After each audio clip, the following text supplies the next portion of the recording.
Allahumma ya rafi'ad darajat Allahumma ya rafi'ad darajat Allah. Kadik ieu Indonesia mah rajana teh Banten.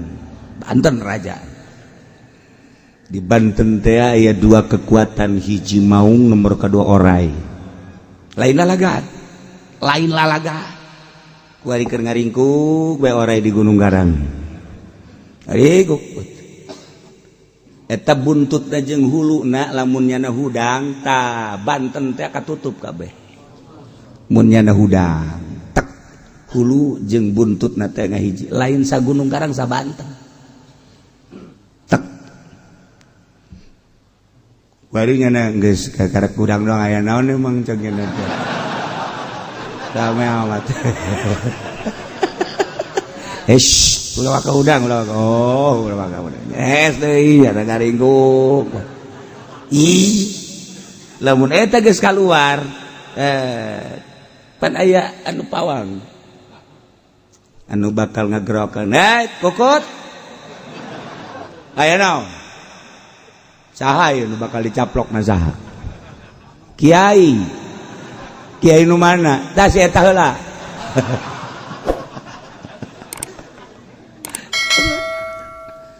laile masih kene Kangjeng Nabi teh instruksikeun sahabat untuk menghadang ir. Artina ir teh rombongan pedagang jumlahnya cuma 40 do dipimpin ku Abu Sufyan. Setelah berangkat di Madinah Abu Sufyan geus nyieun mata-mata, ternyata mata-mata langsung ke Mekah. Abu Sufyan lewat pinggir kali untuk menyelamatkan rombongannya. Cek Abu Jahal salametkeun rombongan Abu Sufyan untuk kelangsungan negara urang tanpa didukung oleh perekonomian anu tinggi, negara urang bakal hancur. Hiji-hijina kelangsungan negara Mekah adalah perdagangan nu dipimpin ku Abu Sufyan. Kalau sampai dihadang ku Muhammad, acak-acakan urang. Maka untuk mempersiapkan Mekah, mempersiapkan hadangan-hadangan Muhammad, siap tempur 1000 prajurit dikerahkan, seluruh prajurit di Mekah dikerahkan. Jitu-jituna naik kuda, jitu-jituna naik onta, berbagai perlengkapan perang, ya pedang, ya panah, dan lain sebagainya dibawa. Sabenerna mah sabenerna henteu maksud perang ngan sakadar besi. Ieu pedagang-pedagang dihadang ku Muhammad kakarak urang perang pasaling singan jalan. Kuari pedagang lewat basisir, salametlah datang ke Mekah. Abu Jahal beserta rombongan geus berangkat menuju Madinah. Setelah dicek ku Kangjeng Nabi, ternyata lolos rombongan pedagang teu kahadang ku Kangjeng Nabi. Setelah teu kahadang ku Kangjeng Nabi teh didinya teh instruksi Gusti Allah Muhammad lain haju cicing anjeun teh. Lantaran ieu rombongan pedagang mah rombongan hanya saeutikan ngan sakadar 40, tetapi itu rombongan anu datang ti Mekah 1000 prajurit dengan berbagai kelengkapan, kuda, onta, senjata, geus datang ka Badar. Kangjeng didatangan ku malaikat Jibril alaihissalam untuk siap tempur jeung rombongan prajurit 1000. Sementara Kangjeng Nabi ngan sakadar 300-an. Ge henteu bawa perlengkapan anu optimal. Lantaran ieu mah ngan sakadar deuk ngahadang rombongan pedagang. tidinya lah mulai sahabat-sahabat ngarasa lemah. Kumaha urang menghadapi rombongan anu sakitu poharan. Masya Allah. Kangjeng Nabi ngangsongkeun permasalahan musyawarah. Aya dua cek Kangjeng Nabi. Satu rombongan pedagang, nomor kedua rombongan Abu Jahal. Anu geus dipersiapkan dengan perlengkapan senjata. Jeung penunggang kuda anu situ, berikut penunggang ontak urang cek Kangjeng Nabi hanya 313 ulah balik deui ka Madinah.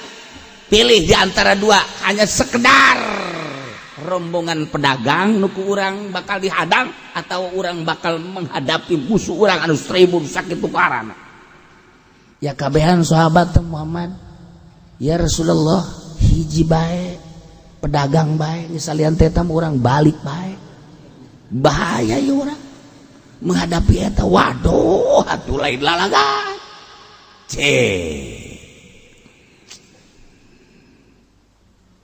Alaika bila'ir ya Muhammad ya Rasulullah wada'il adwa. Cak sahabat, hiji bae urang ir bae rombongan pedagang ulah sok macem-macem sebab urang perlengkapan. Kangjeng Rasul bendu pakodiwa Rasulullah ketika sahabat embung perang bendu Kangjeng Rasul. Ya Allah, di dia kakarak Sayyidina Umar, Sayyidina Abu Bakar, Sayyidina Umar nyarios. Qala Abu Bakar wa Umar radhiyallahu anhu asana fil qaul, bahasa anu lemah lembut. Sa'ad bin Ubadah geus sarua, ya Rasulullah, sebab katingali wajahna bendu. Bahaya cek si Abu Bakar, bahaya gede, bendu Rasul, bendu Allah. Namun Allah geus bendu cilaka urang. Unzur amraka famdi fihi wallah law sirta ila adan ma takhallafa anka rajulun midal ansar. Perlihatkan dan pertunjukkan perintahmu ya Muhammad, ya Rasulullah. Langsung ke naon cita-cita anjeun wahai Rasulullah. Dek berangkat kemana demi Allah? Lamun anjeun berangkat wahai Rasulullah, ulah ni ka karak nagara Badar leutik deket keadaan moal aya nu tersisa saurang-urang acan, kami bakal berangkat biru apapun yang terjadi. Tah kakarak lega hate, nginahin perasaan. Urang lamun boga sahabat kos itu mantap biasa. Ieu kumaha ieu urang neuk ngariung mangkane hujan. Ulah di dalam hujan, penting dalam berkat mah. Wah. Beres. Anak buah kacau ya. Geus berkat mah lulu asal geus kos kitu bae ge eleh perang geus ka jadi hukum. Iya do badak Jakarta jadi acak-acakan lantaran aya berkat nyesep. Aya berkat teh jelundup ka ustad ka kiai. Mata kana diacak-acakan ge lamun berkat moal kudu acak-acakan. Geus puguh pejabat mah emangnya nama juri berkat. Tapi ieu ka kiai-kiaina masa sih Islam kudu milih kafir gitu bae heula. Masa si kiai kudu milih kafir? Habib masih keneh mamawa kafir keneh bae. Ieu mah keur carita. Lamun nyada berkatan mal mungkin kajen kumaha ge. Berkat eta jahat eta berkat eta. Masyaallah, masyaallah, masyaallah. Sejuta kali kitu teu beres aturanana, tapi lamun jelema Islamna ulah mementingkan berkat geus ngeunaheun jasa. Eta kan hese saha si jelema kuari. Hai, dak, awas ya lamun milih saya. Hai. Diberes. Dak, sing adanya. Awas ya nya. Ulah milih eta. Menang saminggu diberes. Hai. Milih mah milih urang. Nah atur ada dula deuleu bae. Bere deui. kieu dak negara orang kan lain negara Islam demokrasi lah sokana mah nu penting mah deuk kafir teh deuk saha nu penting bisa mimpin kitu bae sih jadi pimpin ku Islam kitu dipimpin ku kafir kitu pan ieu kiai jadi kieu ngomongna ieu kamari mah awas ya kadua kali awas ya sing ada katilu kali dak atuh lah kaopat kali berkat eta berkat ulin eta kos kieu Masya Allah mudah-mudahan orang kabehan diamankan tina berkat-berkat kos gitu diberi jariji orang maka berkat-berkat kos gitu diberi berkat jamal kebal ditinggalkan paeh kan ku orang kumaha lamun orang ngadukung seeta di akhirat kababawa na'udzubillah min zalika min dzalik nah teh nyalahkeun nyanana nu nyalahkeun ieu da sahibul berkat ya Allah nah barang geus ngadenge Sidina Abu Bakar Siddiq Sidina Umar nu sakitu poharana kakarak Kangjeng Nabi patabassama Rasulullah mesem Kangjeng Rasul marahmai aduh luar biasa iyalah ketika Kangjeng berhadapan jeung satu rombongan pedagang jumlah 40 pimpinan Abu Sufyan yang kedua rombongan prajurit dengan penuh perlengkapan senjata rombongan Abu Jahal ya Allah Kangjeng nyarita ke para sahabat wahai para sahabat rombongan pedagang telah berlalu tetapi aya rombongan nu leuwih dahsyat nu dipimpin ku Abu Jahal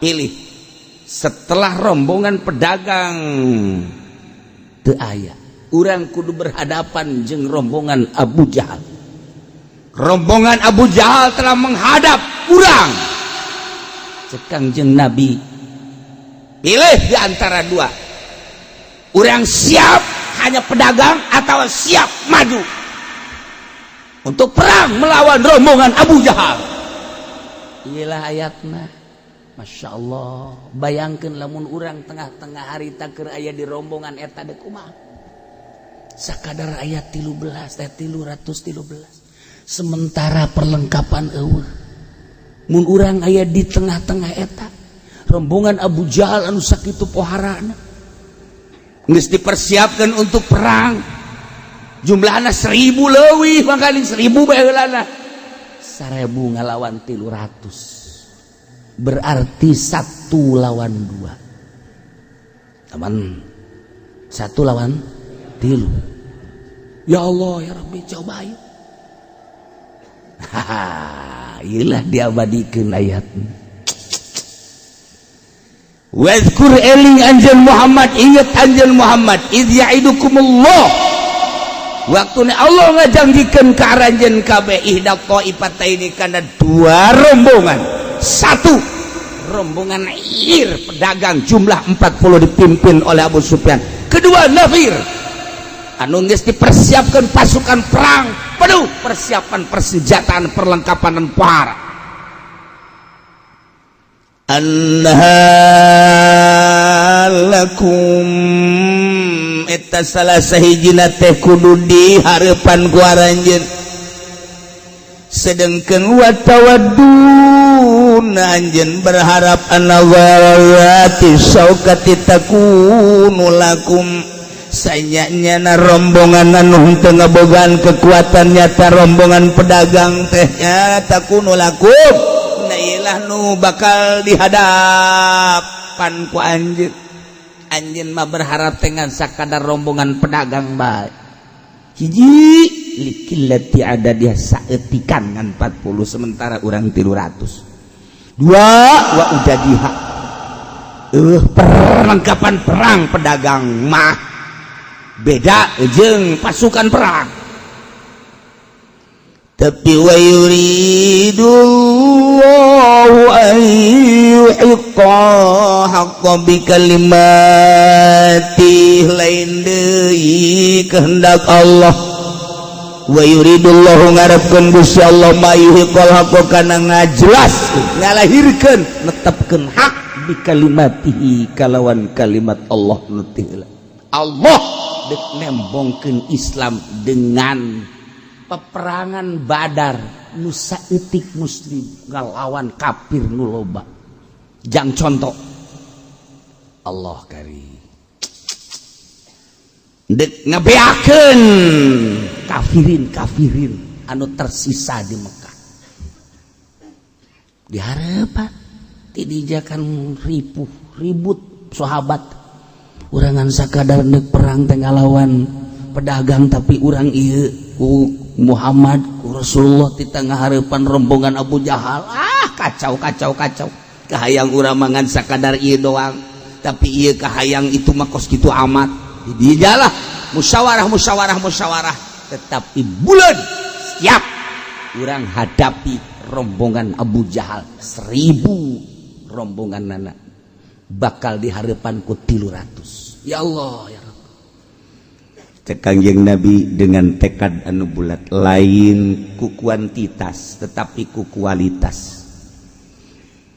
Lamun urang ngabogaan keyakinan iman anu tinggi ka Gusti Allah lain urang anu perang wa ma ramaita idh ramaita walakinallahu harama urang ngabalangkeun lain urang nu ngabalangkeun tapi Allah nu ngabalangkeun ketika dikenakeun lain ku urang nu ngenakeunana tapi ku Allah boro-boro eta cek Kangjeng Nabi kalapa ragag korma ragag lain saragag ragagna kahandap ku Allah eta kalakai anu geus garing di luhur potong ku Allah ragagna ge ragag ku Allah ketika urang boga keyakinan bahwa leumpangna urang nang Allah gerakna urang gerak Allah ngabalangkeun panahna urang nang Allah maha segala-galana saha nu jaho sakali ngabalangkeun ieu panah teureun urang cas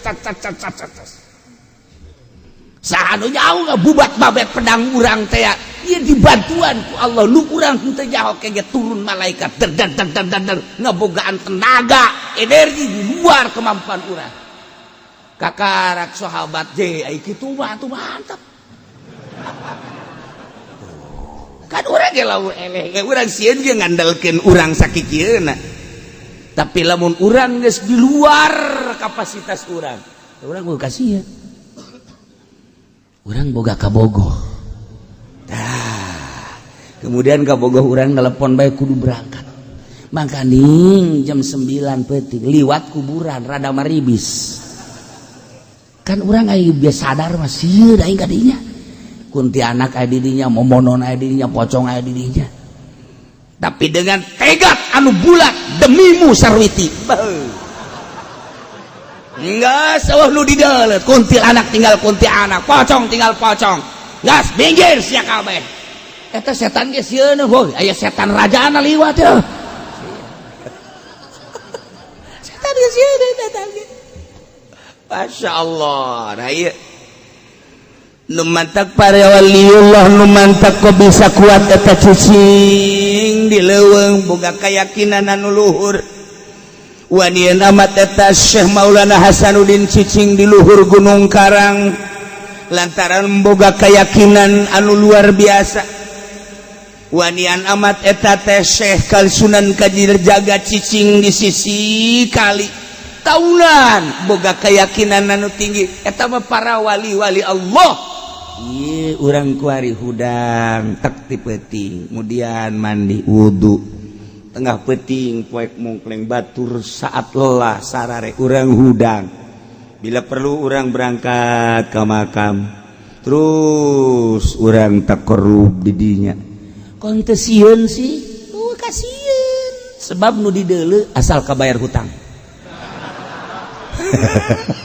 wah tong lain ibadah deui bae ingat aing daripada aing boga hutang ke ku polisi mendingan aing maca sholawat bae geus dimakan caknya nama sholawat bisa mayar hutang meureunana tuh hutang mah kudu duit lain ku zarah ieu mah boga hutang zarah salah hutang mah dagang ngajual sawah bayar lain di makam ge bae kudu teh getol amat hayang kabayar hutang ya ieu budak mal kebal dirantai budak ge salah jarah bae minta berkahna supaya jalan tuh masalah tapi nungguan duit ke geruduk ti dia mana orang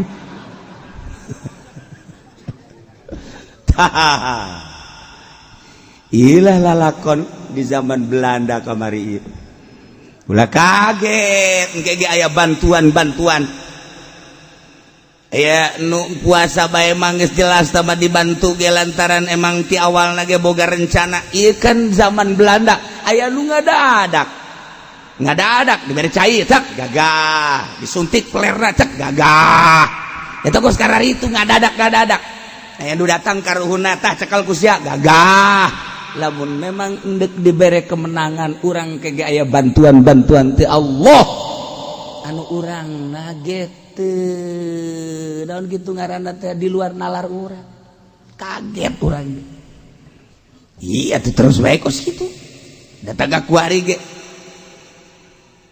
kuari kukula lamun dicaritakeun selama perjalanan ke Jakarta demo pertama demo kedua dan demo ketiga eta teh aya lalakon unik perubahan di negara geus sabaraha persen moal caritakeun apakah berubah ieu teh kepala negara pemimpin berubah jeung henteu na insyaallah ke di akhir kukula bakal dicaritakeun kumaha mau malwakah heulana kumaha kekuatan ABRI kekuatan polisi kumaha di polisi teh kekuatanana emang solid apa henteu saat ieu setelah ningali pergerakan jeung kahareupna dibaca bakal kumaha jeung kumaha hehe atuh lain lalakon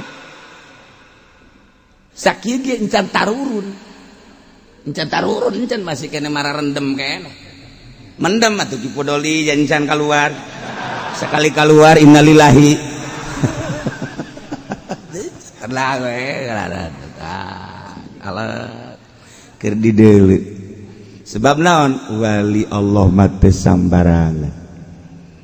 teu sambarangan kudu aya irodah Gusti sebab salat nage henteu asanyana berangkat kos kitu nage ulah asanyana kudu aya perintah ti Gusti Allah lamun geus perintah kakarap lamun can perintah doa biasa bae ke lamun geus perintah kakarap ulah disangka ewa kumaha gitu di Indonesia lalakona di Belanda teh nu dikaji lain kehebatan orang Indonesia tapi nu dikaji teh ieu mistikna ji orang Indonesia mah bisa halal liber teh diakui ku dunia ditembak ngebul haju paeh teh diakui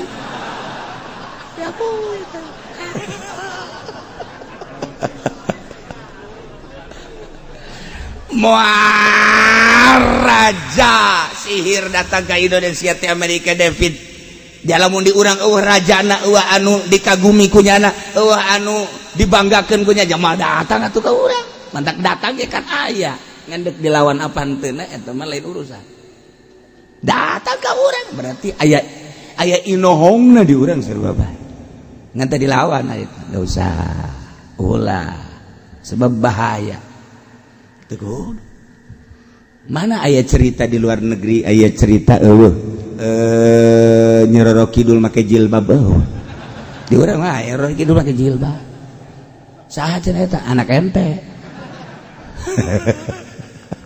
tadi urang mah kan neliti teh bagian pedagang neliti perdagangan perpolitikan neliti perpolitikan kekebalan nu aya di TNI jeung polisi palingnya di samping teknis-teknis eta tetapi di luar negeri teh menilai ka urang kos kitu nama gampang teknis-teknis eta mah dimiliki ku unggal negara tetapi di luar eta aya keistimewaan Indonesia di Indonesia mah bisa nembak di imah atuh naonan nah bisa ditembak di imah ya nah tembak waing sia si eta tes tembak ini lompat sorangan neangan sakumaha beusi persanian jeger teu puguh di mana nu nembakna eta kan nu hesena Dah cenah kieu mah dongeng doang atuh dongeng-dongeng lah.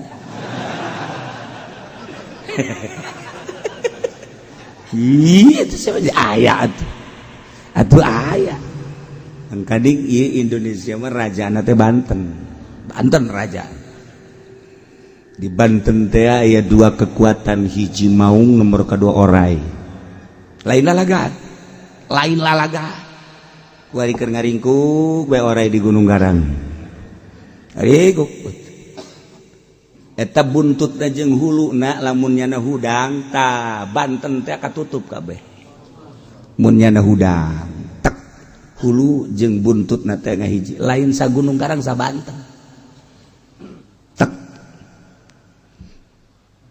Bari nyana geus karek hudang doang aya naon emang ceng nyana teh. Rame amat. Ulah waka udang, ulah waka udang. Deui ada ngaringkuk. Lamun eta geus kaluar, pan aya anu pawang. Anu bakal ngagerokeun. Kokot. Aya naon? Saha anu bakal dicaplokna saha? Kiai nu mana? Tah si eta heula.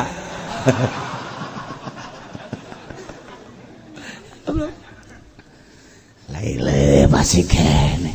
Sebab di urang mah baheula teh kan bentukna kerajaan.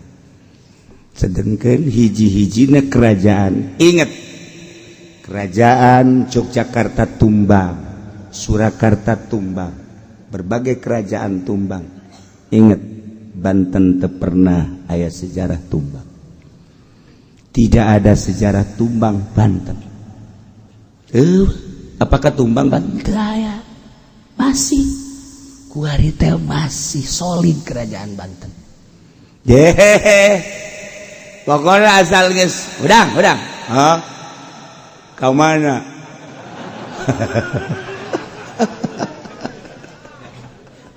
Ya Allah.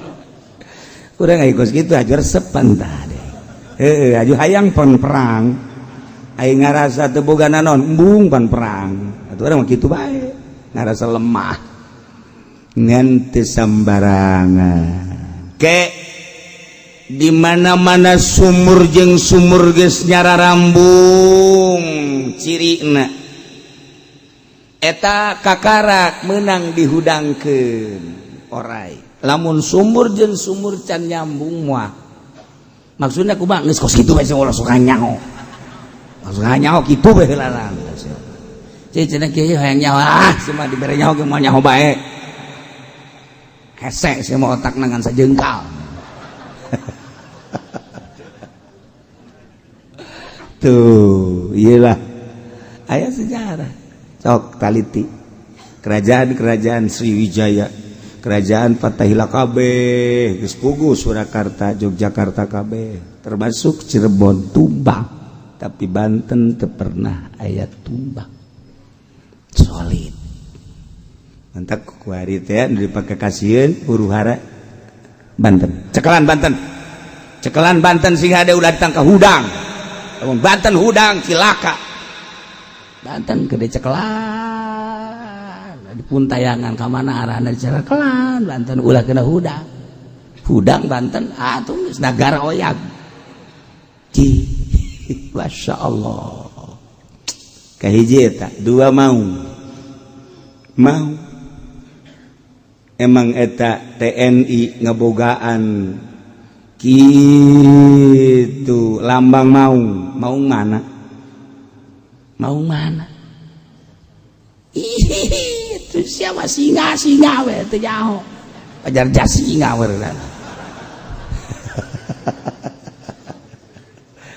iya Banten lalaga. Negara mana, daerah mana, kota mana anu bisa ngahiji jeung maung moal aya lain Banten. Urang datang ke Banten hayang boga maung bisa ka imah urang. Urang hayang dijagaan ku maung imah urang atuh tinggal datang bae ka Banten ambalayah maung.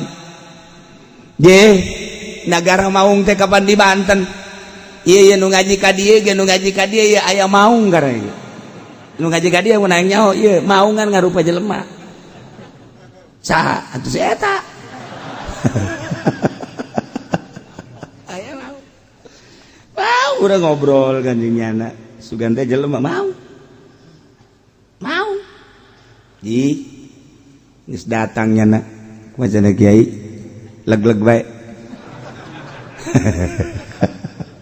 ish rasa leg-leg mau aung teh bisa disamat di Banten mah ngahariji jeung manusia maung teh di Banten teu tumbang kerajaan Banten Masya Allah karim iya udah ngomong-ngomong maung di Banten waduh si ade si aya maung tah jelema anu diajak ngobrol ku urang teh tah sugan teh lain maung wah orangnya maung ji tuh bantak sing ade geus bugu wae maung di Polsek Polres eta mah geus iya mau loba iyalah Banten cekelan bari teu beunang hudang Banten cilaka Banten lamun hudang aya keneh lamun aya jelema make iket bajuna hideung calanana hideung ha si ade eta aduh bakal ngondang maung teu sambarangan jelema tuh kos gitulah carita negara ieu teh terketahui ku orang luar negeri. Belanda sangat mengetahui, Amerika mengetahui kekuatan militer nama teu sabaraha Indonesia, tapi kekuatan etana.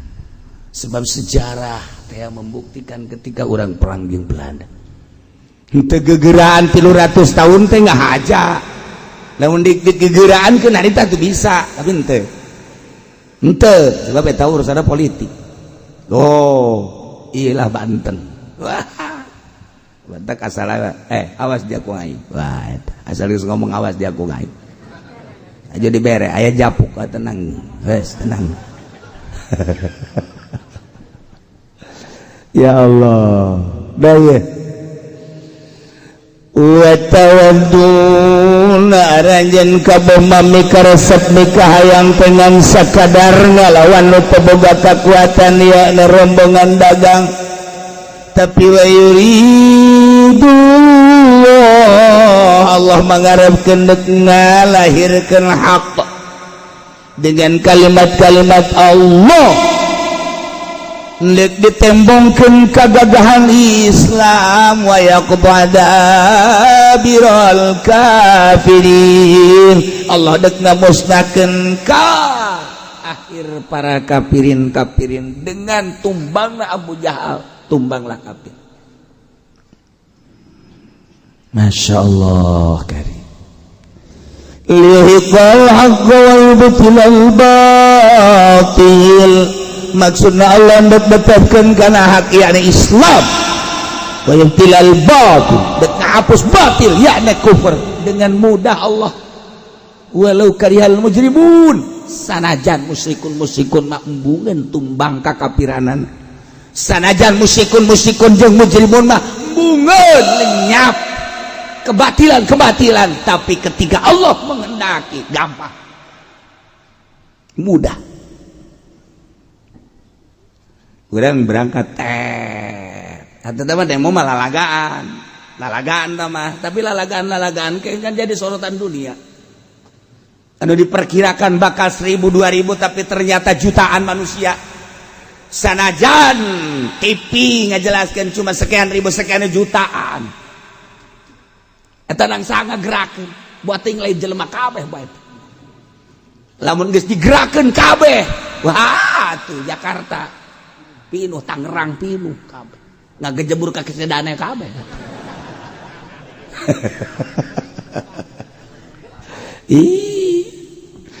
Maganing boga sejarah Jakarta teh kapan eta teh ngaranna baheula teh kerajaan Jakarta.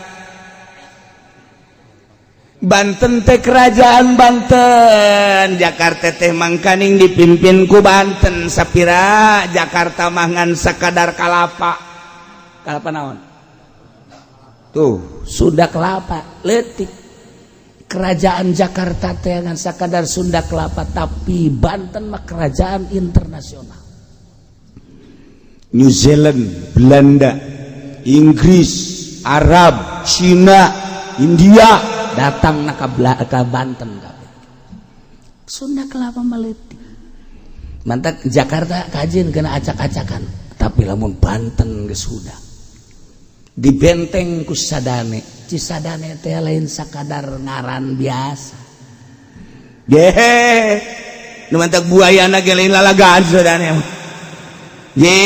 Atuh buayana ge nyana mah lamun geus ngamuk pawangna ge digegel bae. Buaya batet. Cisadane mah kumaha gitu, pawangna dileg-leg bae. Asal teh akur bae juga eta. Ieu mah sejarah Tangerang teh. Ke kulang ke dongeng Tangerang ge. Aya naonan di Tangerang. Mantap dipantau seputar kegiatan teh Pandeglang, Serang, Tangerang sangat dipantau. Luar negeri mantau.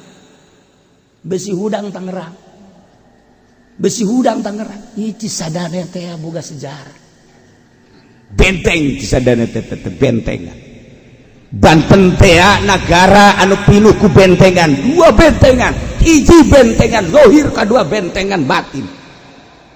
Benteng zahirna geus diacak-acak untuk diteliti ku berbagai mahasiswa, baik mahasiswa dalam negeri maupun luar negeri, untuk mengetahui sejarah benteng diacak-acak. Sakadar benteng zahir, benteng batin masih kayak aya.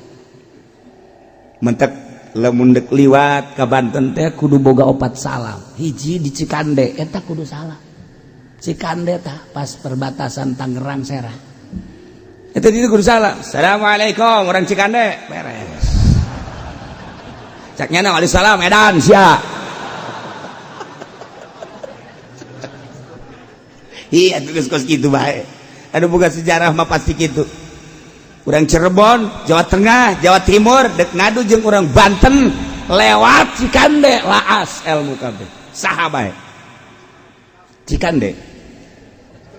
Ke kukula dibahas tangaran Cikande teh naon eta Cikande.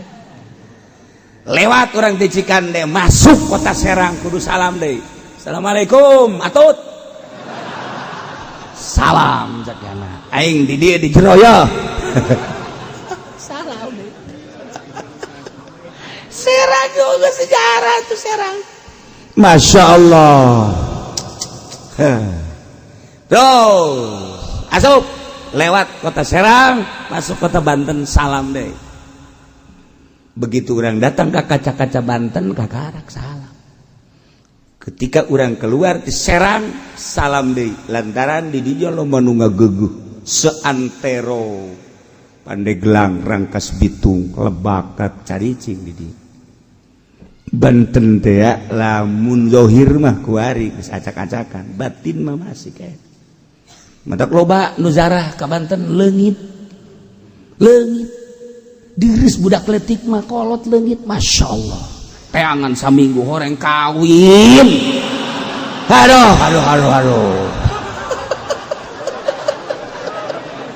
Aduh aya randa urang. Ya Karim.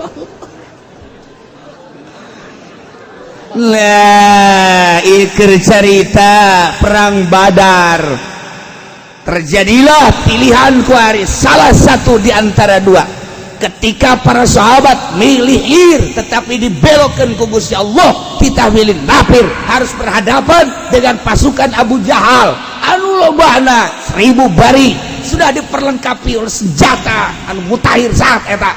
Sahabat hanya 300 personil manusia.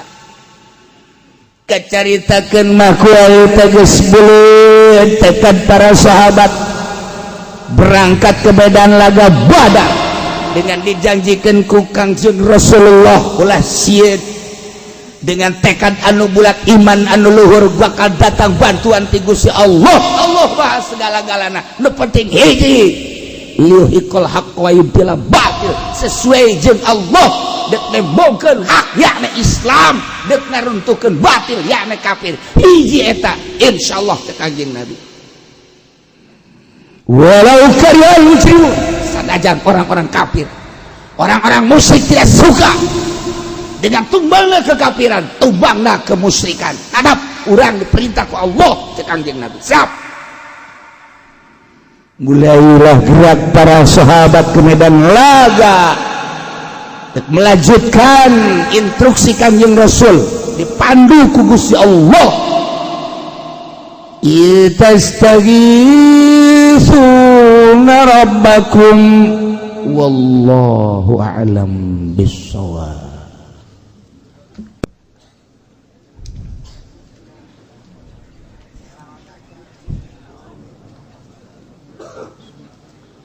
A'udzu billahi minasyaitonir rajim. Bismillahirrahmanirrahim. Wa Tirmidzi lan ngariwayatkeun sapa Imam Tirmidzi. Ibnu Umar satilnya Umar anna Rasulullah ing satuhune Kangjeng Rasulullah sallallahu alaihi wasallam. Golaiku ngucap ya Kangjeng Rasulullah idza masyat ummati. Tatkala lumaku sapa umat ingsun al-mutawta kalawan gumedhe wa khadamatsum lan ngaladen hum ing ummati abnau Paris apa pirang-pirang anak Paris warum lan rum salatul syarau maka bakal ngalindi apa pirang-pirang kang alane ummati ala khiyarihim iya tase pirang-pirang kang becike umat wal mutawta'u at-tabakhtur fil masyi utai mutayto iku gumede ing dalam lumaku iku gumede ing dalam lumah. Imam Tirmidzi ngariwayatkeun sebuah hadis di Abdullah bin Umar bahwasanya Kangjeng Rasulullah sallallahu alaihi wasallam kantos nyarioski idza masyat ummati di mana lempang umat kaul al-mutayto kalawan gumedhe edeg diperintah ku Gusti Allah wala tamshi fil adim maraha tetapi ieu mah lempang teh asa aing jabatan aya di aing kakayaan aya di aing gagah aya di aing lempang teh geus pokona mah ngabayangkeun jelema teh ieu lamun ngahalangan dibeuli kabeh jeung hulu-huluna eta jelema edeng kitu ngaran asas gelempang aya nu ngahalangan awas ya ce ulah kita sia karanjang sia jeung siana dibalik wae jelema bau parah tuh geus teu meunang katoel teu meunang kagesek kalangkang nage geus teu meunang dilengkahan poharanya weh tuh ku edek-edek da pohara tah jelema masyaallah kan wah di mana geus lempang umat kaula model kos itu gumede wa qadamasum abna uparis warum diladen ku anak-anak orang Persia diladen ku anak-anak orang Rum Romawi eta teh ngalambangkeun manusia-manusia anu henteu bener muslimin mukminin diladen ku kafirin turunlah di Persia Romawi Rum yakni orang-orang kafir geus ngaladen geus di mana-mana di negara pejabatna lempangna geus araredeg gumede asa aing sia mah teu boga bintang deuleu di aing mah tuh di dieu 3 di dieu 4 jumlah 7 bintang aspirin dele balok sia nah ararede gempang teh lain lalagan gumede nu kayana gumede pejabatna gumede pertahanan polisina gumede TNI na kitu kene ngomong paluhur-luhur geus teu kawadahan kiaina ge sarua bae silih tangtangan kiaina ge lu bener kabeh ge deuk milu ka mana ieu urang milu ka kiai ieu kieu milu ka kiai ieu kieu kok persepsinya jadi berbeda sih kitabna akur Al-Qur'an tapi berbeda berarti kan aya japuk-japuk anu nyelap di jero hate nah itu berbeda di kemana ieu urang kok dibawa kikieuanan ieu teh nah nang tangan kiai jeung kiai silih tangtang ustad jeung ustad silih tangtang edeg ngaranna lempang teh geus teu asli munafik kabeh diladen ku para kafirin Nasrani ngaladen tah dibere ku aing sia Yahudi ngaladen tah dibere ku aing sia orang-orang Persia nu kuari meureun Iran ayo ngaladen sadaekna tah nu penting kembangkeun minimal ulah ngembangkeun kahakan ulah ngembangkeun hak Persia jeung Rum teh geus ngaladen yakni orang-orang kafir teh urang teh dibabawa ku urang kafir manyarita anu dibabawa ku kiai aju kiaina aju sasalaman cium tangan goblok bin tolol bin oplo bin kudu masuk ya Allah teh si kasaki kituna teh si kiai di mana Qur'ana di mana hadisna naon hartina Qur'an jeung naon hadis hartina hadis teh ya Allah ya Rabbi muri kakbulu henteu nyalahkeun ka haritanuna nyalahkeun ka tangkorak kiaina garoblok teh ye cenah kiai atuh lamun politik mah lain kitu leg-leg ku sia politik awas di akhirat sia paling dia tongtong sia ye cenah kiai ge can pugu ai ge bae can pugu kumaha sia goblok tungtung nama urang gelut bae jeung nyana ya Allah ya Rabbi ya di karuah ye cak Kangjeng Nabi di mana umat kaulat di berbagai kalangan geus puguh pejabat geus puguh pertahanan geus puguh eta mah nu boga kakawasaan yeuh deui rakyat lagi umat kaula teh kabehan lempang geus arerede gumede diladenan dihadaman ku orang-orang kafir di Romawi Persia geus engke bakalna sallallahu syararuhum ala khiyari bakal ngelehkeun anu jararahat nu garorengna umat ngelehkeun nu balalener kiai bakal dicaci maki santri mah geus teu dianggap jelema pajar monyet kunyana umat anu beragama make kopea bakal dihina kunyana lantaran kaedegan jeung kagumedean dihadang kunyana dihadaman ku kafir-kafir bere duit dibere fasilitas dan lain sebagainya geus bakal ngelehkeun kejahatan kagorengan kanu bararagusna moal dianggap atung teh lamun urang ngadenge kamari ieu bakal disensus kiai-kiai deuk dinaonkeun kiai disensus ulah anu nanya kiai kumaha lamun kiai disensus los aing mah teu berkepentingan engke cenah kieu teu meunang dakwah ngeunaheun aing meunang dakwah ji eta mah ibadah sorangan bae engke cenah umat kumaha ya atuh sabodo teh mah mikiran umat teuing atuh aing bae cepen cenah kiai kitu amat aing mah kitu bae riweuh aing mah ngadengena Kipu Doli mah deuk disensus embungeun nya mah waduh cenah deuk dibere sertifikat engke sertifikat ka kiai beus teu meunang sertifikat nya na aing mah meunang teu meunang geus sakieu bae cenah aing mah teu meunang sertifikat aing geus teu meunang cenah teu meunang dakwah moal aing moal dakwah moal deuk naon tu dakwah eta cenah teu meunang cebong atuh teu dakwah mah teu meunang duit nah iya maningan dikirim orai pacok iya maningan geus memeh sertifikat maningan orai dikalieukeun leg-leg tara we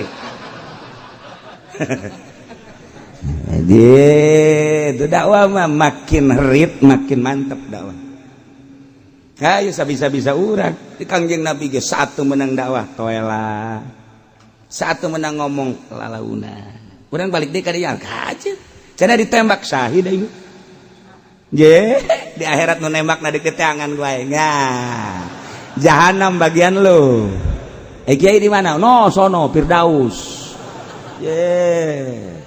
Hayu sia. Jadi rela Allah mah teu kudu sieun-sieun. Nah, cenah urang ke bakal tung ieu teu menang dakwah mah teu menang sertifikat mah teu menang dakwah teu menang masalah.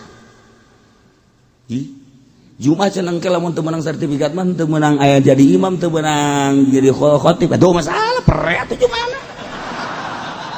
Hese-hese amat sih. Karena kiai yang mendapatkan sertifikat tidak hadir, maka Jumat libur.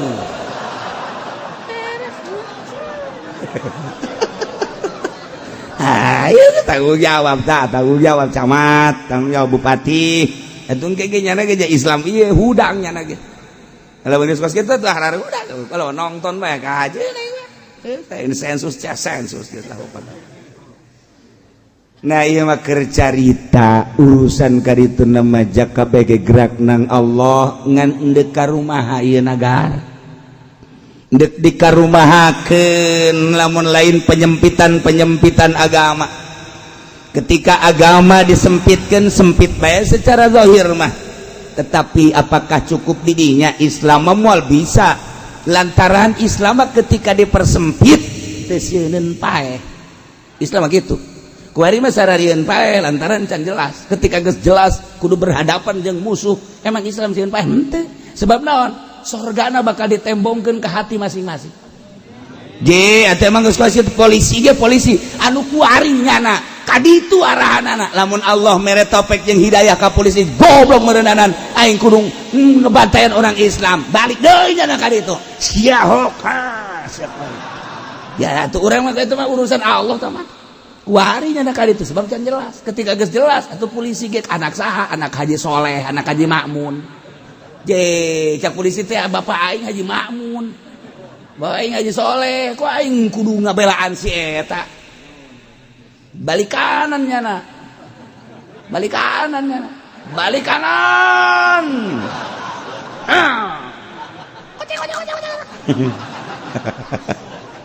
Atuh kuari mah kajeun deui eta mah urusan Allah tah mah kaditu ge. Kaditu nama atuh je atuh. Urang lamun ningali kitu polisi nu saroat loba keneh. Abri nu salat ambalayah keneh. Ulah sieun-sieun heulana. Setiap jelema salat berarti menghadap ke Allah. Jadi polres ke masjid aya. Bagus di masjidna polisi ge asal ngiuhan bae ka masjid aya salat.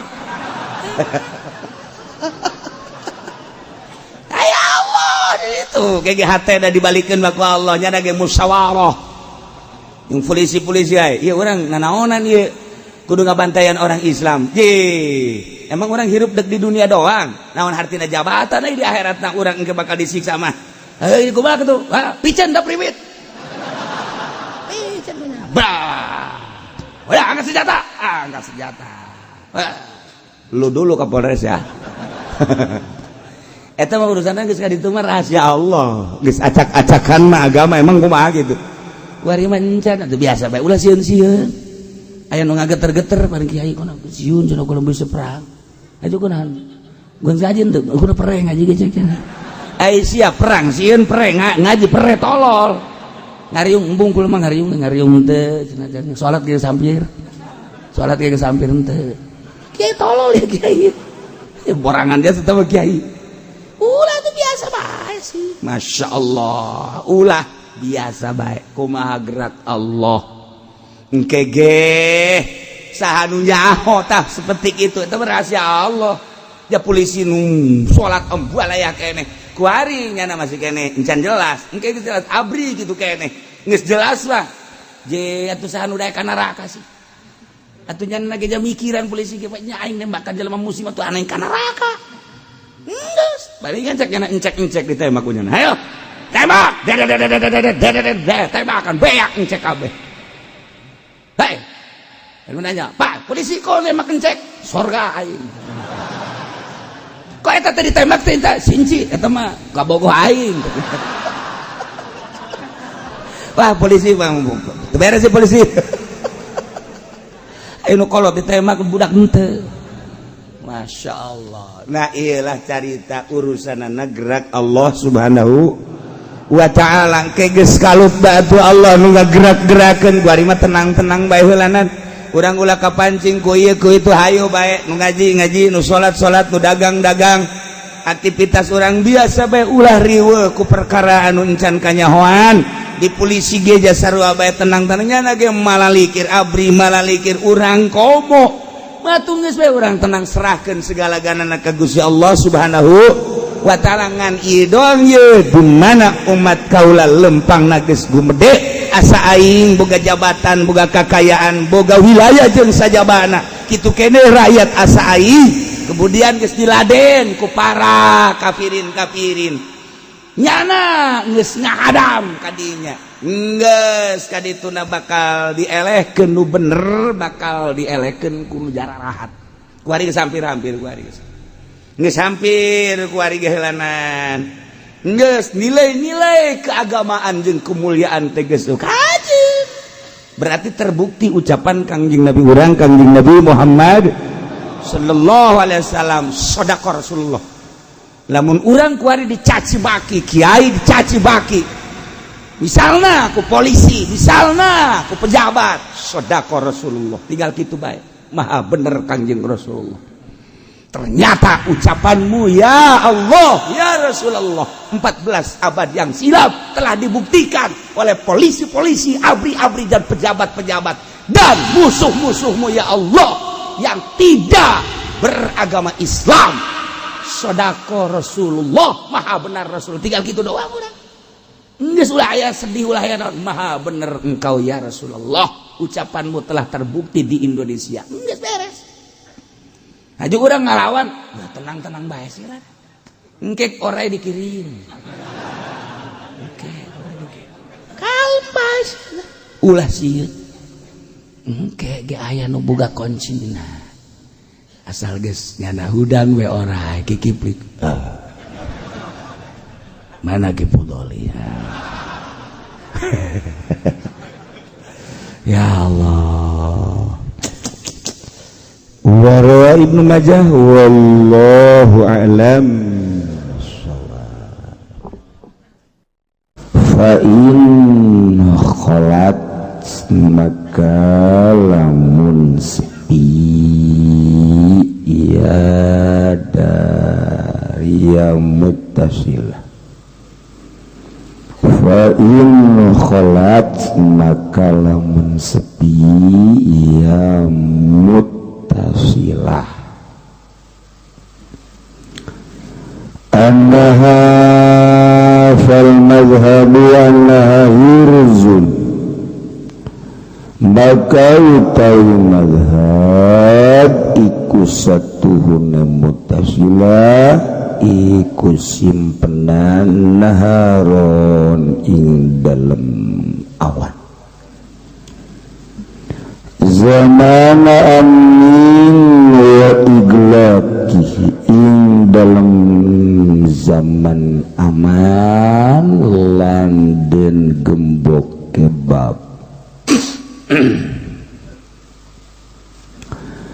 fa'in fukida syartun maka lamun den sepikeun apa syarat atau maka lamun sepi apa syarat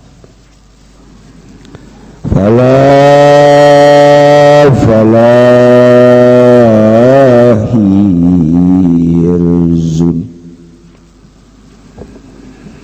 khaimatun bisalalam utawi khaimain dalam lapangan iku ilam tusyada otona buha lamun ora den pagehan apa pirang-pirang tali na khaimah Waduruhalan dan lamrehakan apa pirang-pirang tungtunge iya khemah fahia wa ma pihak kamadain bisohoat maka utawi ya khemalan barang kang tetep ing dalam khemah iku kaya barang-barang kang tetep ing dalam lapangan wa illa lam tusyad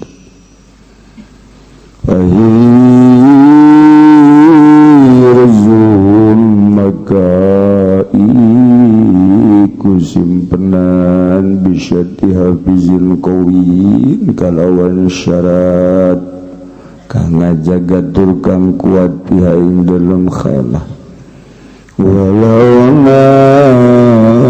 imanan sanajam anaya hafiz iku kang turu nomor kedua ya saya mau tanya musola di saya kalau mau Idul Fitri suka dikasih beras sama PT Columbus ya pabrik minuman untuk dibagikan ke jamaahnya. Bagaimana hukumnya dengan beras tersebut, halal apa tidak? Terima kasih. Jurig jamaah pengajian. Ngaranan jurig berarti. Oh, dikatakan jurig ngaji maksudnya. Saya mau marah baik. Jurig ngaji, jurig dahar, jurig ngaji. Sama campurnya jurig daharnya jurig ngaji. Soal haram jeung halalna teu nyaho kula mata. Nyaho halal, nyaho biasna halal. Biasna mah yang bisa jadi haram. Eta pabrik Columbus minumanana minuman limun saparila apa minuman anu sok aju molotot gitu dah.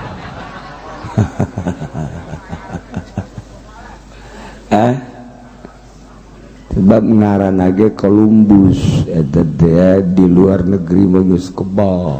Keur waktu kula di luar negeri leutik keneh. Di luar negeri beteng maksudnya keleutik ereh geus ngade Columbus masarua jeung Manson belah di bir mah belah di Columbus mah geus leuwih ti heula Johnny Walker ta eta geus tari heula. Lamun tina penjualan barang haram atuh teu kudu ditanyakeun ka kula nama tinggal ente we karasan atas ngadahar beas eta langon tante. Boro-boro eta urang dibere ku pemerintah bae duitna menang ti pajak atuh haram. Haju dibere ku jelema anu usahana menang ti bank biaya haram. Cenah aja kiai anu mah ngahalalkeun terus tuturkeun Gusti ka eta. Hayang bure teu beuteung si Allah. Haram. Ya, jadi lamun tina jujualan barang haram atuh haram hasil. Mentak urang di dunia moal kebal sebenarnya mah, tapi ya mempertahankan haram halal hese. Nu haram tetap haramkeun ulah dilaksanakeun. Nu halal tetap halalkeun pek urang laksanakeun. Nu wajib tetap wajib perintah laksanakeun. Nu haram atuh jauh. Ieu ayana bab qati sariqah teh maksudna haram maling teh kemudian lamun ngalaksanakeun kena sanksi. Sangsina dipotong leungeunna. Maksudna nu mantak disangsikeun kitu teh ku Gusti Allah supaya jelema ulah maling. Kan lamun jelema teu maraling mah aman. Di negara nu maraling pamarentahna aman. Di lembur nu maraling aman. deka masjid mual mikiran sendal di imah ngagantungkeun baju urang teh curiga. ieu mah teu meunang ngagantungkeun baju salah. Kakarak ngaleos maka jero diuk sakedeung kaluar jasna mah aya keneh.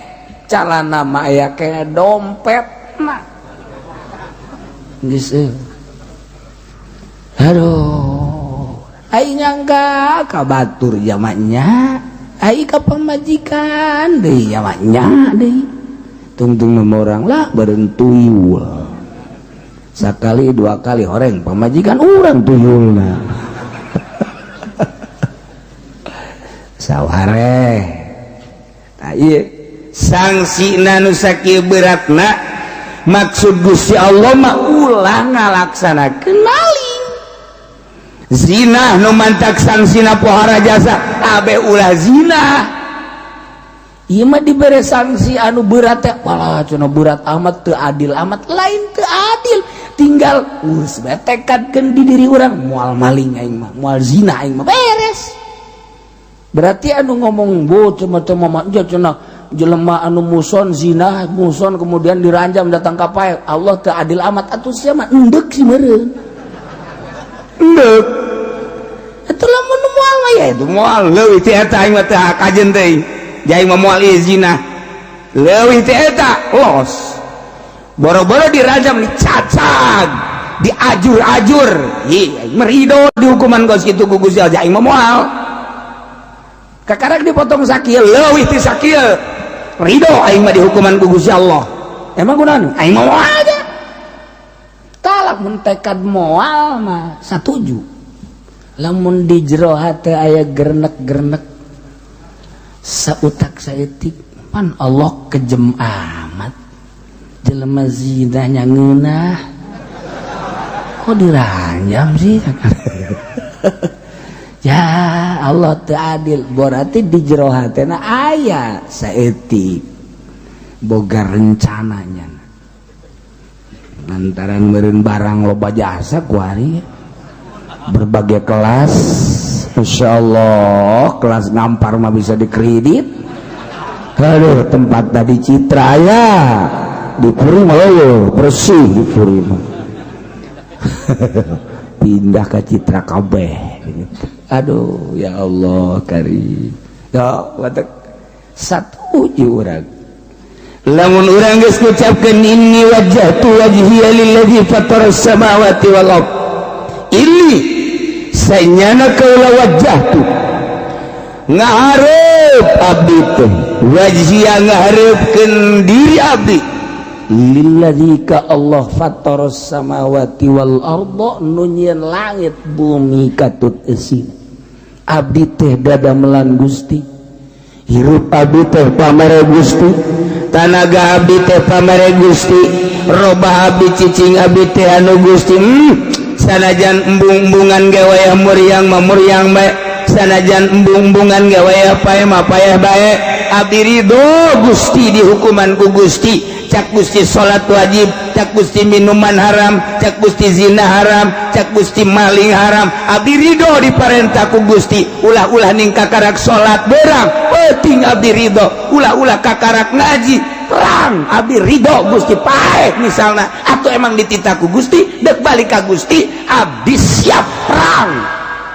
Nyawa taruhanana ta eta inni wajjahtu wajhiya lilladzi fataras samawati wal arda hanifan muslima abdi condong tur pasrah wa ma ana minal musyrikin sama sekali abdi henteu nyekutukeun teu ngaduakeun ngatilukeun tuh masyaallah aing ngomong ini wajjahtu wajhiya giliran bae ngahareupan awewe di kiceupan. Aduh ditajakeun nomor HP anak ikontrakan mana neng bangun rada lain deui neng beda jeung nu di imah mah jiprud rarasaan siapa jeung ngepek gitu Pak tuh eta ini wajah tu mana lamun urang inget ka ini wajah tu wajhiya lillazi fatara samawati wal ard urang teh percaya ka Allah dengan penuh keyakinan pasrah ka Allah diatur ku Allah siap abdi siap diatur ku Gusti nu wajib abdi rek dilaksanakeun nu haram ku abdi bade dijawat abdi siap jamual kebal sapira salila di dunia doang bakal balik ka lembur abdi nu asli geus loba nu kadeuleu jeung nu kasaksian ku abdi pararae bahkan dulur abdi adi abdi geus pae tila bahkan tatangga abdi geus pae bahkan incu abdi geus pae tila meureun incu teh ieu di kuburan ngarep-ngarep bapak kolot iraha ka dieu ya geus parutih tabuhut bapak kolot teh geus gigituan anak incu geus gigituan mah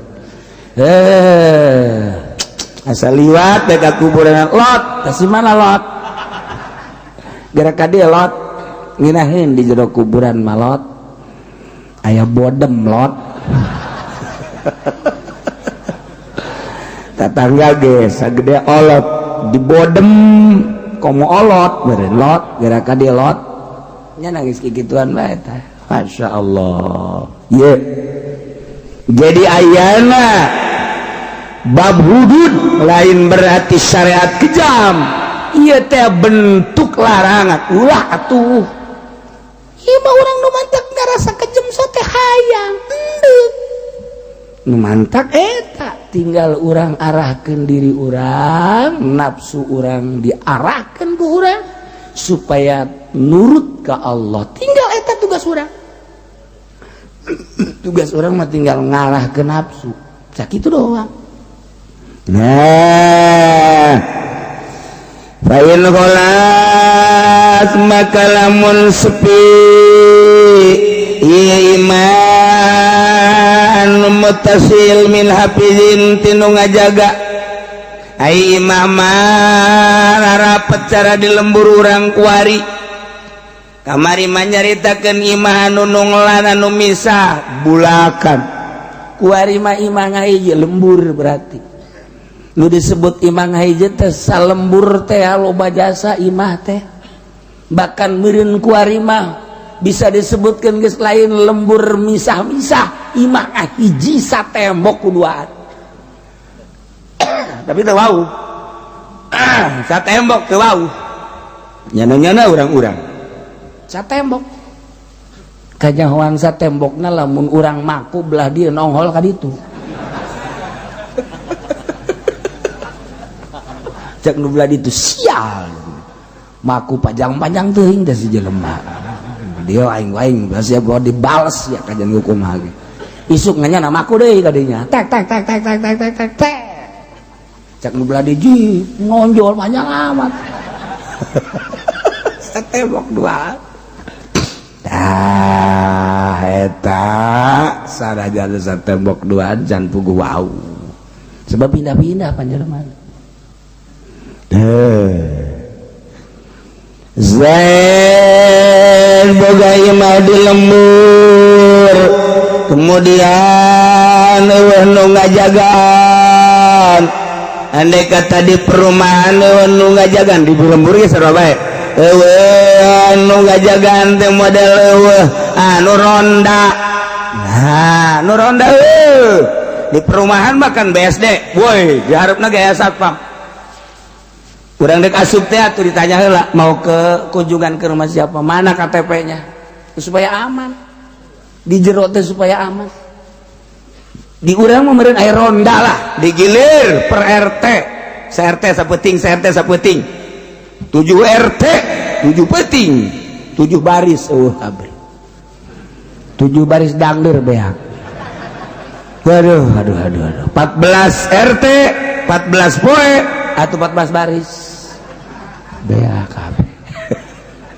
sakurang lembur teh maningan ulah di rondaan aman emang kunaon gitu bisa pemalingan henteu lah mending ulah di rondaan siap maling cek pemalingnya cek nu ronda teh diamankeun sia mah kunaon atuh diamankeun ge ngaranna doa dang deraing beak sia Aduh, Masya Allah. Dari dangder beak kotok-kotok. Nyana bari peting, bari ronda, bari manggang kotok-kotok nu tatangga. Mentak tatangga geng mah teu hayang aya nu ronda aja. Kamari mah endog doang kuari ka kotok. Do ronda. Aduh. Masya Allah. Pagar makan tanaman. Zaid boga imah di lembur nu ronda atawa di perumahan satpam bal mazhabu anna hirzun eta cek mazhab mah tetep imah tersebut teraraksaan dina zaman aman jeung ditutup lawang. Lamun tiberang di lembur tiberang imah ditutup komo dikunci kemudian berang aman situasi na aman tah eta mun aya nu maling di imah berarti eta imah teh termasuk raraksaan barang geus lamun nyana maling di imah eta haju kapangi kenaskeun sanksi sebab malingna pihirzi mislih berarti nyana teh kena sanksi potong we leungit. Masya Allah diatur sedemikian rupa. Pain bugi dasar tun lamun eueuh syarat anu tilu teh tadi hiji tiberang imahna teh dikunci dibuka bae kemudian aya nu maling beunang teh kudu dipotong leungeunna kita ganti bae eta ngembalikeun barang sebab naon kunaon lawangna teh dikunci atawa zaman khauf zaman teu aman baheula makan aya sazaman kamari ieu mah tak kamari ieu sazaman hiji usim teh aya usim hujan usim panas di luar negeri usim kembang usim rugrug 4 musim di Uzbekistan di Amerika di Eropa nah di urang kamari ieu usim nyawa brang kabeh nyarawah sausim wayah nandur kabehan wayah nyebar kabehan wayah nandur kabehan wayah ngoyos ngararoyos panen eta serempak baheula mah bareng kabeh ya Allah ya Rabbi zaman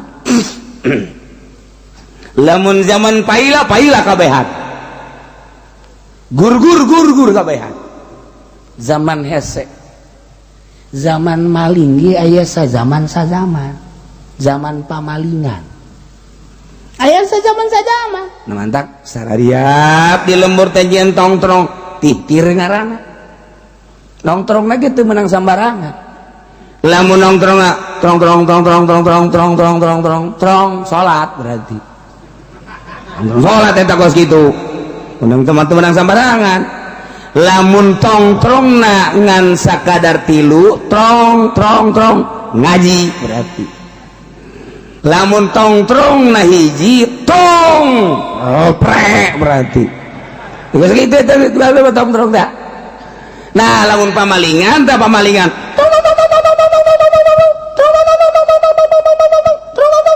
nyeter mun diri anu kos kitu diri itu kitu bae jadi serempak kabeh nyaho aya pamalingan tanggap beunang titir ngaranna eta masyaallah zaman hebat dipicung aya anu maling kadenge kurang cilongok nongtrong kadenge kurang gaduh terus salembur kabeh jadi budak letik aja wah aya pamalingan beunang asana rek beunang horeng bapana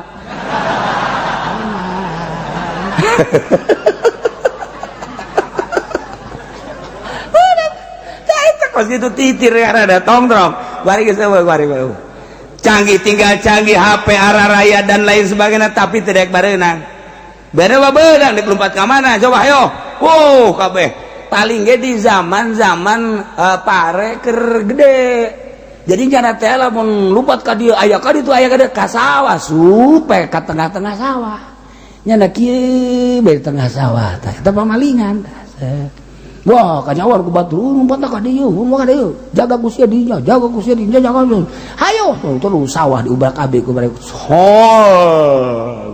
ampun eta pamalingan bae ye maling kebo nah lamun leungit kebo di Cilongok leungit kebo di Pasar Kemis leungit kebo di Talaga geus ulah di kamana-manakeun neanganna karanca kebo beunang ge ka dieu teh di ranca kebo aya nah korelet ka belah ditu ka ranca kebo tah eta penampungan pamalingan kebo di dinya mantak disebut lagi ranca kebo dinya asal kadatang lagi ka dinya aya kebona jawara jeung jawara mah datang aya kebo warga aing di ditu ye coba tadi leutah di kandang tah geus karena itu banyak sebelum si aya teh cokot bae geus sia aman kan sugan teh mah lain babaturan sia tuh orang anak buah sia burung leungit geus aman sasalaman beres jawara jeung jawara di ditu gengna di dieu gengna kadatang di ditu beres kos kitu eta lamun sapoe dua poe geus nu datang tilu poe teh saminggu pencit geus beres geus dipencit ge deui lamun datang we ka dinya aya leungit kebo di tu warga ye kos kumaha kebona tandukna kos kumaha heuh tah geus dipencit eta mah anak buah aing malingna eta gantian pamalingan si kos kitu heran aing mah tah kos ibadah bae pamalingan tah mah nah eta zaman kula keur leutik teh kos kitu masyaallah maling bae tapi ketika didatangan mah ini dibikeun tah eta kos kara ditu zaman teh encan canggih polisi teh jam tangan santri di dieu jam tangan santri leungit laporlah ke polisi Pasar Kemis polisi langsung neangan kapanggih di Jakarta coba eta diselidik ku polisi langsung merek anu zaman kos kitu rupana kaunggal tukang jam iya tanyakeun ini beli dari mana oh ada apa yang belinya yang jualnya siapa ya anu orang mana terus selidik aya kapanggih meunang bae dua poe dibarikeun deui tah ieu mah malingna orang anu kapanggih mah di Jakarta eta polisi teh boga gawe baheula mah kuari orang lapor ke polisi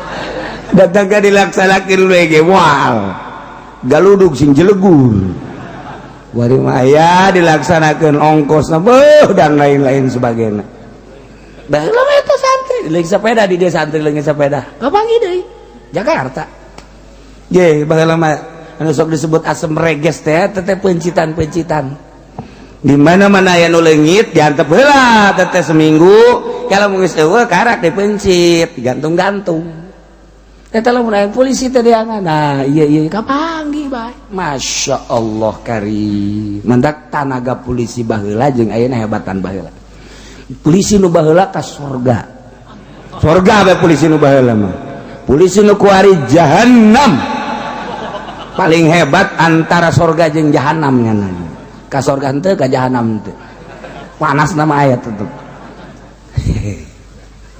hebat atuh polisi nu bener kuari mana pangneangankeun polisi nu bener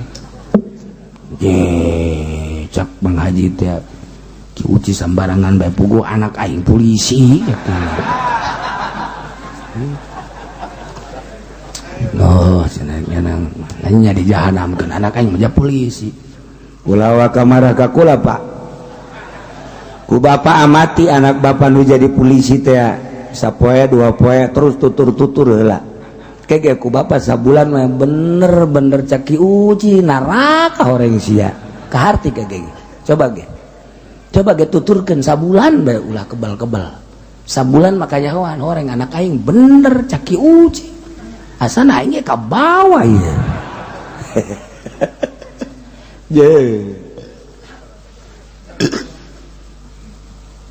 Polisi nu jujur mah hiji, polisi tidur. Coba jujur jasa jalan. Kehujanan keaminan itu terus baik.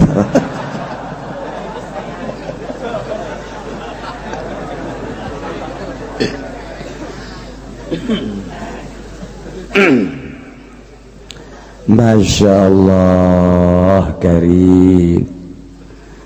Atawa ima di lembur tapi tipeting nu ngajaga kemudian kumanehana lawang nate dikunci tipeting ya ketika aya nu maling berarti di tekudu ngagak tekudu dipotong leungeun anu maling sebab peuting teu dikunci eueuh nu ngajaga tuh geus catur gadah tek sing ade wari masyaallah motor peuting sugan ka ieu mah sepeda sugan ka ieu mah mobil sugan ka garasi barang-barang pepoyan sugan anak kotok giring-giring ayo ka dinya ka tempatna beres kunci aman beres aman jadi urang teh jadi barang-barang teh disimpen di tempatna tuh motor aya di imah sepeda aya di imah anak kotok jeung kotokna aya di sayangna di kandangna gitu keneh popoyan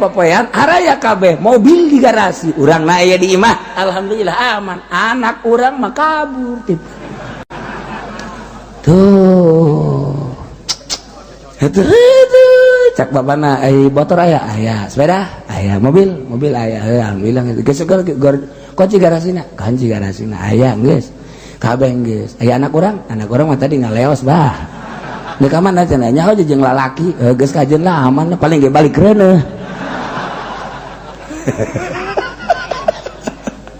itu di kumaha tuh anak kotok dikandangkeun aya anak urang nu awewe di bawah cocodot Masya Allah karim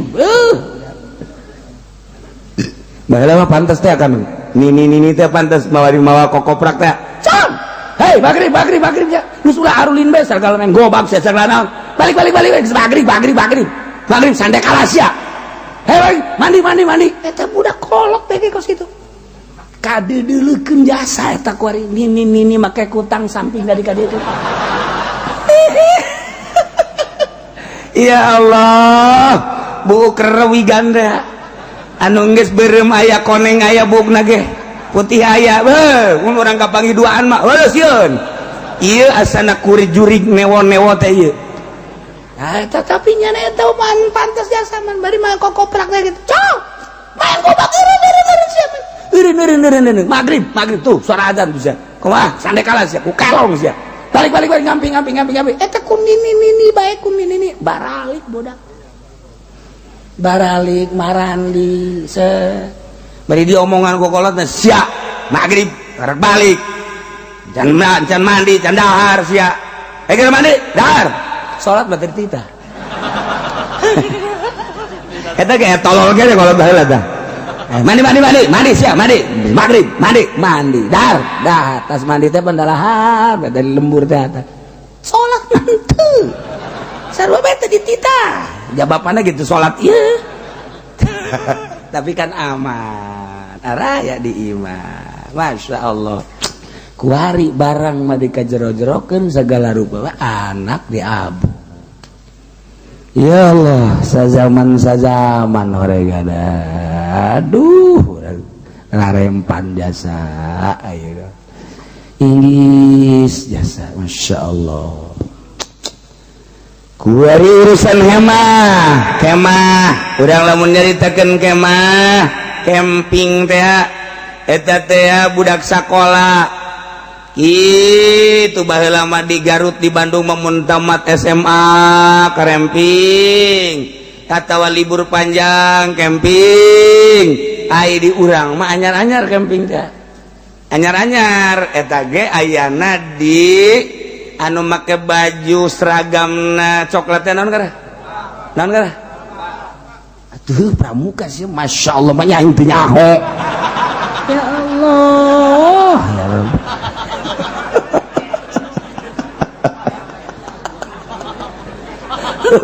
Pramuka bener. Ya Allah.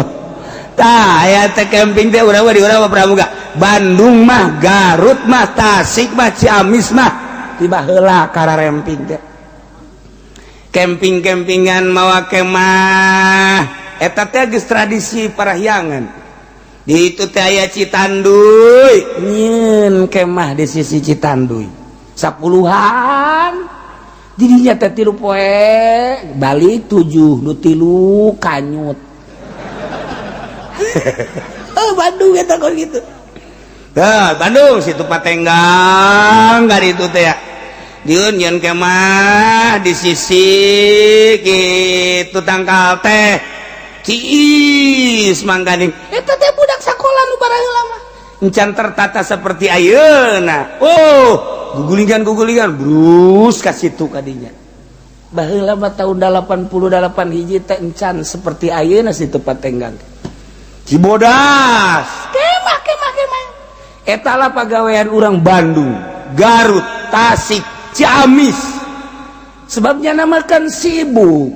Sapopoena sakola anu SD, anu SD mancan wayah. SMP mulai, SMP SMA diporsir otak teh urang Bandung mah. Urang Garut mah, Tasik mah nosek disebut kota pelajar. Ieu teh diporsir. Nu matak aya lajang rine seminggu nyana kemah untuk menenangkan pikiran. Kumu mahasiswa mah teh minggu mantap ka Sukabumi ka dieu ka kitu ka anu kula poho teh ngaranna itu ka Sukabumi dan lain-lain sebagainya. Tah eta teh urang Bandung mah karitu lantaran urang Tangerang mah belajarna saaya-aya. Tangerang, Serang, Pandeglang wes setipe ge mengkono niku wis. Atuh aya aturan sakola 2 poe saminggu henteu. Ieu, urang Tangerang mah kos karena itu 2 poe sakola saminggu henteu, tapi naik hayang tolol teh gitu. Tah, eta lah di urang. Matak dikirim guruna Yogyakarta, dikirim di Ciamis, dikirim di Tasik. Maksudna itu dikelola supaya pala lienter. Dikirim eueuh urang lembur dieu mah nu jadi guru eueuh. Pasar Kemis nu jadi guru di Etek nu jadi guru di Sikupapa nu aya jadi guru teh di raja-raja di urang mah nu jadi guru di urang mah sakola paling jago PGA kelas 2 eureun baheula mah kana PGA geus tuh nu ka SMA teh asa jadi mahasiswa bae di urang jarang di urang mah teh di urang mah sakola teu maraju di urang mah pagawe mana di urang baheula mah kakara kuari-kuari sakola teu maju di urang mah dagang teu maju di urang usaha teu maju tani merekpek di urang aya duit hayang boga ieu di urang eta kos kaditu mantap ka Jakarta bae karuli daragang sepi di urang teh ka Jakarta nu jadi bupati Tangerang teh urang Tasik nu jadi bupati Tangerang teh urang Cirebon nu jadi bupati Tangerang teh urang Bandung. Urang Tangerang na kakara kuari teh putra daerah teh kos kieu ieu eta Pak Ismet kemudian diteruskeun eta teh kakara nyaman jadi bupati emang muhdi urang mana kemudian kabelah dituna terus Pak Tajus Sobirin urang mana terus kabelah dituna kitu Pak kitu abri teh eta urang mana Saifullah terus nu kamari ieu apa Agus aju ditangkep teh urang mana sarua Tangerang Serang urang lembur urang anu jadi bupati kakara kuari kos kieu kaayaanna jalan teu nyarambung daerah teh urang marah pan urang lembur urang teu marah atuh pan sambunganna teu beres nu ieu dihandap nu ieu di luhur salah bupatinya salah pelaksana eta sih salah kabehan mal salah nu ngaguling geus loban laporan ka ditu tadi bener-benerkeun berarti heran eta mah otak teh di mana otak budak letik bae budak letik ngomong isi cenah nu nyieun jalan sacak budak letik bari naik sepeda aing kaget eta teh disering budak letik heran aing tah jeung bupati sia tah kitu sia bupati na maning eureunkeun bayu eta budak leutik eta ngomong karar itu teu isin budak leutik heran nih aja keur ngeunah-ngeunah naik sepedanya na budak leutik goblok jakena urang sugan aing mah ngeunaheun ka ditu da jore jasa sial ieu si buatan saha jalan tol eta budak leutik yang serikeun bupati jeung sapara kanca-kancana ye kiai doang tilek diseungserikeun aman kiai mah woi kiai nu itu teh nu nyaramahan ka urang emang kiai gitu kan masa jak kamari manyana di ditu kikian hidup emang eta kiai bogus ya jacak aing mah lain tah mah naon itu teh juri jakena budak leutik ge juri-juri tah ka kiai kos kitu emang teh hayang ngadaekeun kiai kos itu naon kamari kampanye nya na ye eta budak leutik ge ngarobrol jajelema cenah ge Pak sial tuh budak leutik palinter jasa ya Allah ya Rabbi jadi kakarak timbul tuh budak leutik urang gara urang kos kieu nya aing jadi bupati bae doakeun ku sia atuh geus aing ngadoakeun mun saya jadi bupati aing jadi wakilna nya aja ku bae urang jual nagara yuk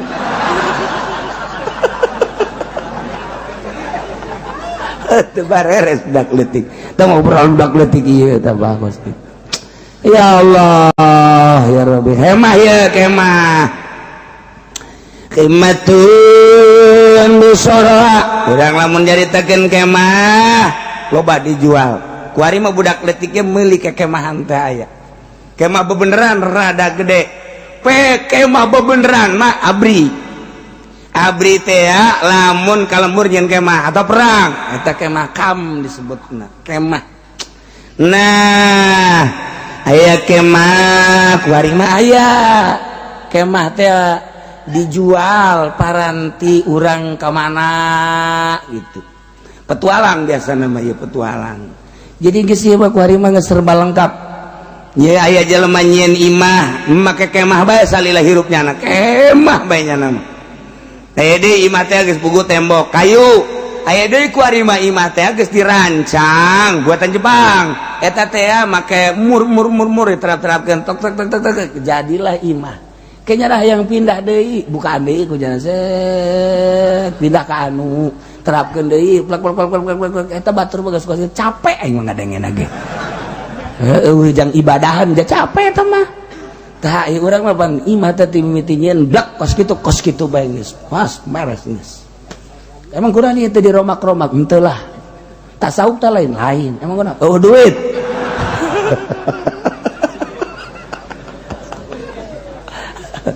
ya Allah ya kematun bisara kemah di lapangan ilam tu sadad nabuha lamun teh dipageuhan talina jeung dilemrehkeun bae tung-tungna fahiya wa ma fiha kamatain bisara eta teh sarua kemah teh jeung naon nu aya di jero kemah kos barang-barang anu aya di lapangan kumaha barang anu di lapangan butuh kana hafiz mulahiz sebagai pengamanan kudu aya nu ningalikeun dada nu kuat jadi lamun aya hemah nyeun hemah di lapangan di leuweung di kebon di gunung di mana bae eta lamun terapi eta kamatain bisara kecuali rapi cara kemah kitu tentara atau orang ka arpa mina eta make kemah talian rapi tah eta teh kos kitu kudu aya anu ngamankeun wa illa lam tushadda bi anshudat abnabuha lamun memang dipagehan talina kemudian dirapihan sisi-sisina dilembreh-lembrehkeun ka handap ngabentuk kemah teh kos imah ngabentuk kemah teh wowogna kuatna eta pahirzun bisyarti hafizun qawiyun eta adalah sebagai penjagaan atau hirzu teraraksaan karena naon wae di jero kemah dengan syarat aya nu ngajagaan sanajan walau naiman sanajan nu ngajagaan hes dina arti nyin kemah dirapihan sanggeusna dirapihan aya tugas nu ngajagaan tah nu ngajagaan teh sanajan hees andai kata aya nu maling beunang berarti potong leungeunna sebabnya na maling pihirzi misli ya sebenarnya mah ngaji teh ngaji disebut hese babari disebut babari hese